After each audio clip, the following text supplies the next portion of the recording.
AQSh Kiyevdan prezidentlik saylovlari o'tkazishni, referendum o'tkazishni talab qilyapti. Mana shu jarayon haqida qanday fikrdasiz? Urush holatidagi Ukraina referendumni qanday holatda xavfsiz o'tkaza oladi? Bu bir, chunki odamlar emin-erkin chiqib ovoz berishi uchun tirik qolishiga kafolat bo'lishi kerak. Ha, to'g'ri, masalan, Polshaga chegara bo'lgan viloyatlarda deylik, ahvoli yaxshi.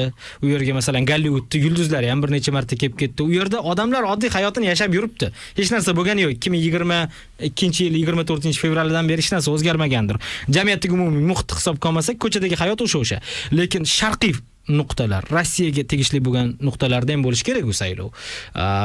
Qanday xavfsizlik ta'minlanadi va buni kim ta'minlaydi? Rossiya bunga xalaqit bermasligiga nima kafolat bor? AQSh talablaridan kelib chiqsak.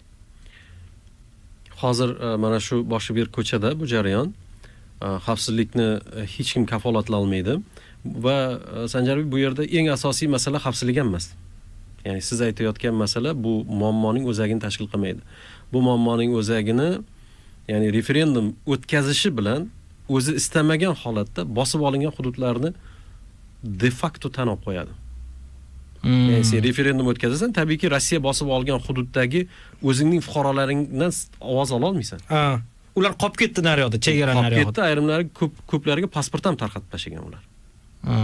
Pasport tarqatib tashlagan, ya'ni referendum o'tkazding, bitta referendumingda ma'lum bir, ya'ni 20% hudud. 5dan biri.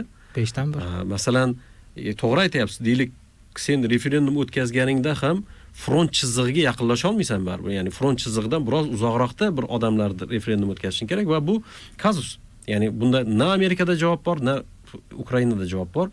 Referendum o'tkazishing bilan faktik o'sha hududlar Rossiya yana ham mustahkamlaydi. Ha, referendum, mana ko'rdingizlarmi, referendum o'tkazdi davlatingiz va mana bu odamlar qatnashmadi. Demak, bizga taalluqlisiz degan tushuncha kelib chiqadi. Yana bir jihati bor. Shu bilan ikkita jihatini olaylik. Hozir Trump davrida Sanjarbek, Trump tomonidan, Amerika tomonidan taklif qilinayotgan har qanday talab, har qanday taklif ha deb boshlanishi kerak. Katta haning ichiga bir nechta yo'qni kirita olishing kerak. Yo'q deb boshlaydigan bo'lsangiz, Trump yomon ko'radi. Trump shunaqa mediaga aytilgan gap uning uchun yuragiga taqaladi. Shuning uchun, masalan, ko'rgan bo'lsangiz, uchinchi taraf, ya'ni Amerika Qo'shma Shtatlari nima taklif qilmasin, Rossiya ham xo'p deydi. Ukraina ham xo'p deydi, lekin bir joyga kelgan paytda sekingina aytadi. Yo'qqa aylanadi. Mana shu masalalar bor, ya'ni kichik yo'qlarni qo'yadi. Masalan, nima Zelenskiy aytadi, saylov o'tkazish bo'ldi, referendum mana o'tkazaman dedi. Hech qarshiligim yo'q dedi. Lekin mana bu masalalar bor deyapti. Shularni hal qilib oladigan bo'lsak, tez o'tkazib yuboramiz referendum deyapti. Shuning uchun umuman olganimizda hozirgi kelishuvlarning real yutug'i bu hozir men oxirgisi 157 ga 157 bu asir tushganlarni almashtirish. Aynan hozirgi raundda o'tayotgan Rossiya, Ukraina va Amerika Qo'shma Shtatlarining uchrashuvining eng foydali jihati mana shu almashinuvlar bo'lyapti. Bitta mavzu esimdan chiqib qoldi. Shu joyda berib ketish bilan yana qachon Donorga kelasiz, Hamid aka? Endi tez keltiraman. Ko'chib oldik-ku. Xo'p, Rossiyaga tegishli mavzu edi. O'tib ketib qolman hayol bilan. Mana masalan yaqinda o'sha tojik bola maktabda o'ldirdi, Qobiljon.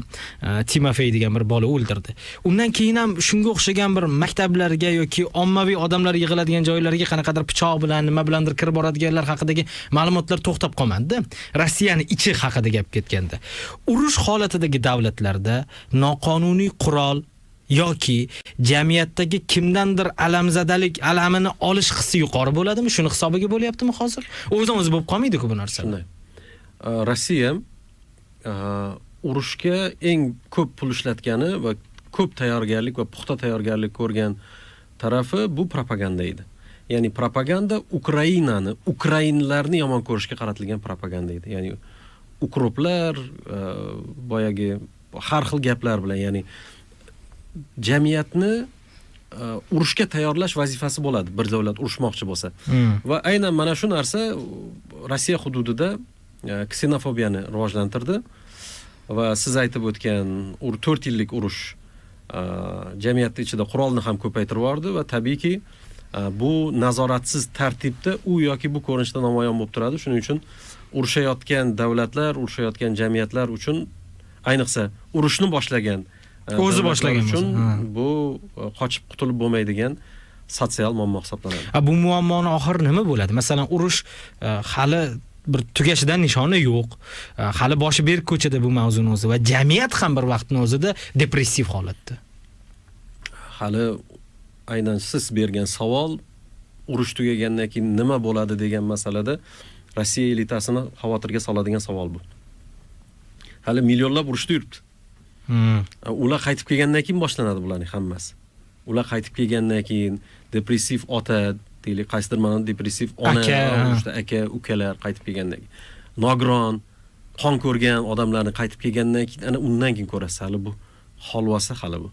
Ya'ni bunday jarayonlarning bir 2-3 yil oldin Rossiyaning bir serial mashhur bo'ldi-ku, o'sha tatarlar haqidagi 70-mi 80-yillarda ko'chaga chiqib ketgan o'smir yigitlar haqidagi Slovo patsana degan seriali.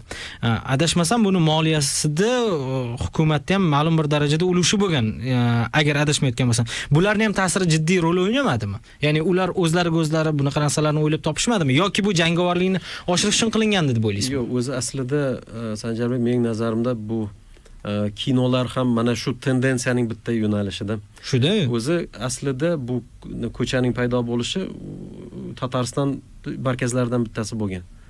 O'sha yerda boyagi turli xil viloyatlarda 90-yillarda bu narsalar vujudga kelgan.